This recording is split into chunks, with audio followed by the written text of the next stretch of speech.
With balls in his do-rag, he sags, fearing no man. He stands pen in his hand like Edward Scissorhands, who slices competition and just goes about his business. Anyone who knows about his shindig, shenanigans, and all his wacky antics in the papers. Shady's dangling, a baby tangled in a blanket, strangling him, hanging him over the railing by the ankles on some gangster shit. Child endangerment, dark brain arcane, but it Mark Twain. Okay, I want to discuss these first bars. He has mentioned a couple of pop references, which I believe have some deep meaning to the message that M might be trying to send. Now, all of this is subjective. This is just what I hear when I listen to this song. The first pop reference, like Edward Scissorhands. Not only did he have scissors for hands, he was very gentle. He wasn't aggressive at all. People are scared of things that are different. And I think that was the point of the movie. He could be very dangerous, but he was the most gentlest creature ever. He was like a clone or something. I've actually never seen Edward Scissorhands from beginning to end, but I remember when it was released. I remember the hype around it. I need to watch Edward Scissorhands. He's saying, this is me. I'm like Edward Scissorhands. Not only just taking the reference of slicing competition, also I'm misunderstood. Again, I could be off with that, but I think he makes these references on purpose, obviously, but for a purpose. That's what this video is about, really, to discuss.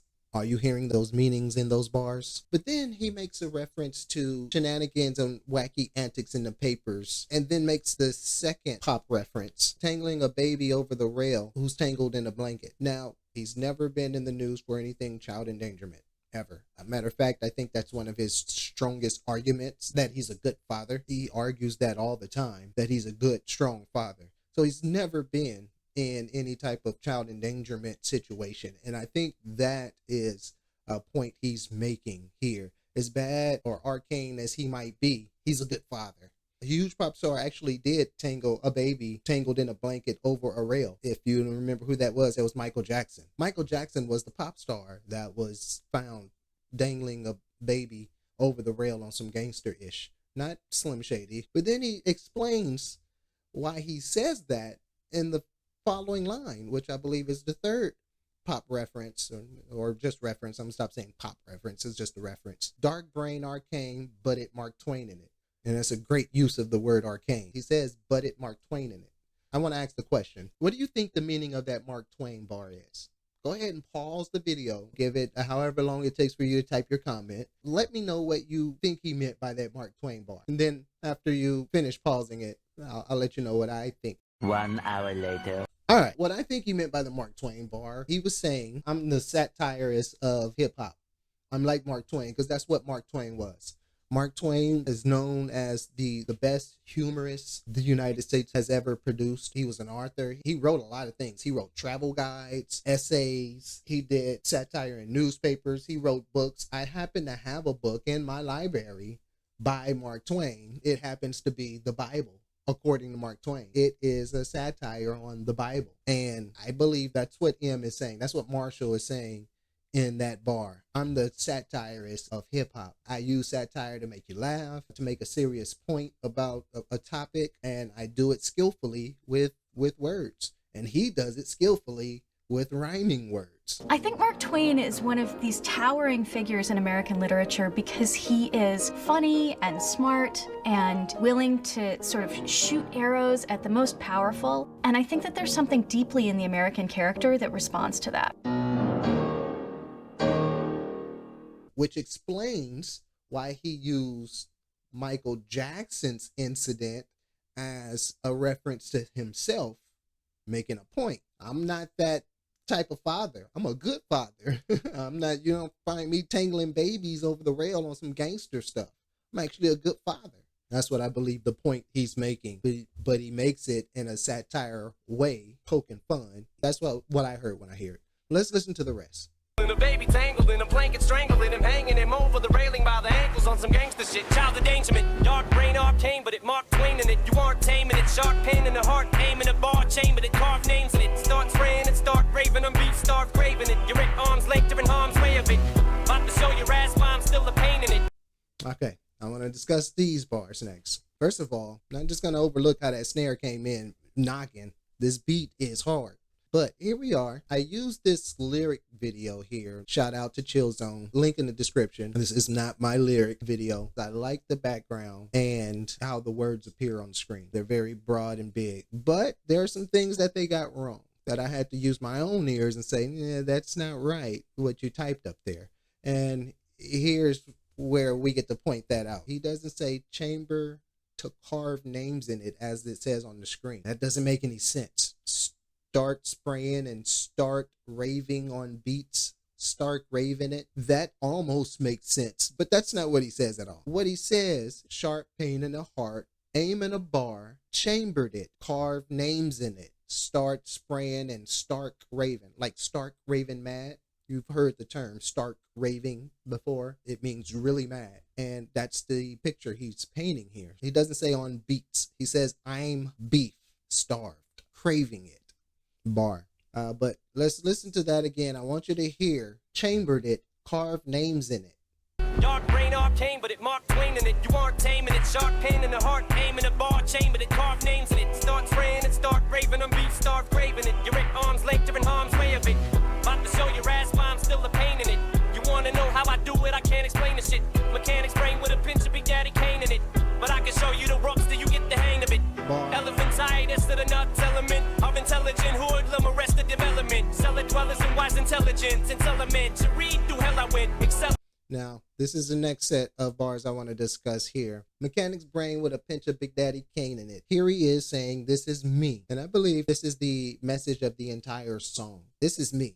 M has taken a lot of flack over the years, over his entire career, really. Him being white in the hip hop culture and being one of the best to do it, not just being a mediocre, he's your favorite rapper's favorite rapper. And his placement on the list of the greatest hip hop artists of all time, the greatest rappers of all time. He's saying in this song, he's always dealt with that. He's always dealt with being white in the hip hop culture. And the way he describes his upbringing, depicted in the pseudo documentary, the movie 8 Mile, he came up just like we did in the 80s and 90s, listening to hip hop, mimicking what we heard, writing our own rhymes. That was part of hip hop, and he has always been part of that. So it's part of him. He's not a guest in hip hop. He's a citizen. I think that's an idiotic reference to make. Someone's a guest in hip hop. They can be from another country. If they grew up in hip hop culture, that's what they know. That's what they are. That's what they use to reflect themselves. That's hip hop. So this entire bar, he mentions hip hop pioneers. You remember Arrested Development, right? And they are known as a hip hop band.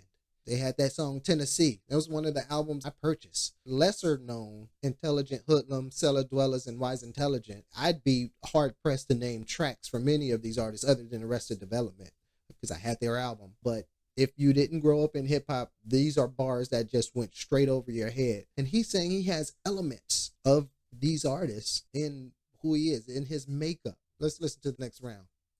Arrested development, cellar dwellers and wise intelligence, to read through hell I went, accelerant from lack of melanin, failing in school, smart eloquent, help me to rebel against shit, so well invent, so elegant.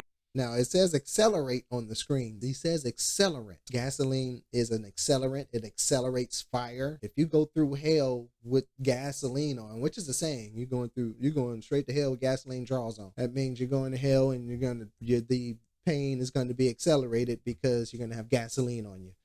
Well, he said accelerant from lack of melanin. Melanin is what us black folks have in our skin, what makes us darker than white folks. I'm probably explaining these bars too much. Most Eminem fans, it didn't go over their heads, but a lot of Eminem fans, it did go over their heads. That's why I'm making this video. I've been an Eminem fan since day one. I turned 23 the month he dropped his first album on the 23rd of that month, which was February. And this is his 12th studio album. Anyway, I remember my cousin, 3, we called him 3, he was the 3rd. I remember hearing, my name is Suka Slim Shady. And it was like, who is that? This was his response. You didn't know Dre had a white boy?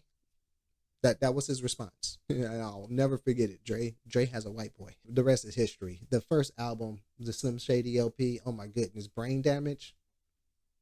I've always been an Eminem fan that listens to Eminem in his car. I will ask Spotify to pull up Brain Damage or Till I Collapse, which I believe is one of the most hardest verses of Eminem's entire career. And that's a heavy line to say. Till I Collapse is one of his hardest verses.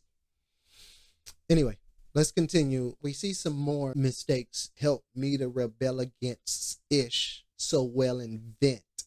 It shouldn't be bent, but V-E-N-T. You know, when you vent. Being smart and eloquent help him to rebel against stuff so well and vent so eloquently. Yeah, I was irrelevant. Soon as I quit giving the fuck, I started a celibate. Now there's travel inside the mind of a hater. Cause I don't see no fans, all I see is a bunch of complainers. Kendrick's album was cool, but it didn't have any bangers. Wayne's album and Gaze couldn't tell you which one was lamer. Joyner's album was corny. Shady's new shit is way worse. Everything is either too tame, it is too much anger. I didn't like the beat, so I hated, might delete later. You nerdy freaks would find something wrong with 36 chambers. He named current hip-hop greats, and several times in a couple of reaction videos, this bar caught some people off guard. He said, now let's travel inside the mind of a hater. And some people thought that he was dissing Kendrick, Lil Wayne, Kanye. What? He says, let's travel inside the mind of a hater. These fans are hating. Might Delete Later is the title of J. Cole's album.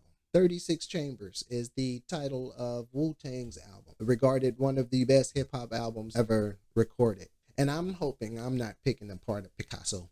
That it's not my intent to pick apart. My intent is to understand, to stare at the painting. My wife and I just got through binge watching This Is Us. Wonderful, wonderful show. Near the ending of the show, when Rebecca, the mom, was older, she told a story about when she was younger. She always wanted to come and just stare at this particular painting. If you're an artist, a painter, then you have a appreciation for art that I admire, but that I don't have. When people have those priceless paintings that just look like paint thrown up on a canvas, I'm like, why is that worth millions upon millions? I understand it being old, but it's not, it doesn't look like good. Now, there are some good things out there that worth millions. I'm like, yeah, that's talent. That took a lot. But some painting, I don't really appreciate why that's, worth a lot. It probably is, but I don't appreciate it. The art that I do appreciate, that I can see, is hip hop. I can see artists in hip hop and what they produce. I can appreciate it. I can appreciate wordplay. I can appreciate satire.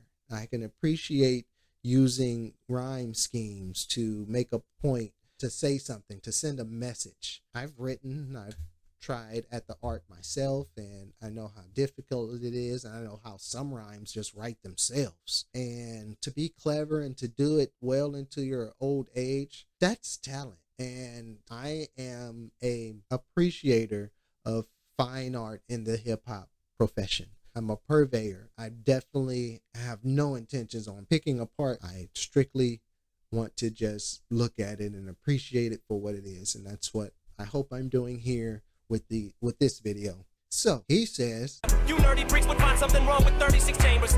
It's what they do to the greats. Pick apart a Picasso and make excuses to hate. So you can wait for your flowers until you're blue in the face. Stupid, you ain't gonna get them until your funeral wake. And that's how I feel about it.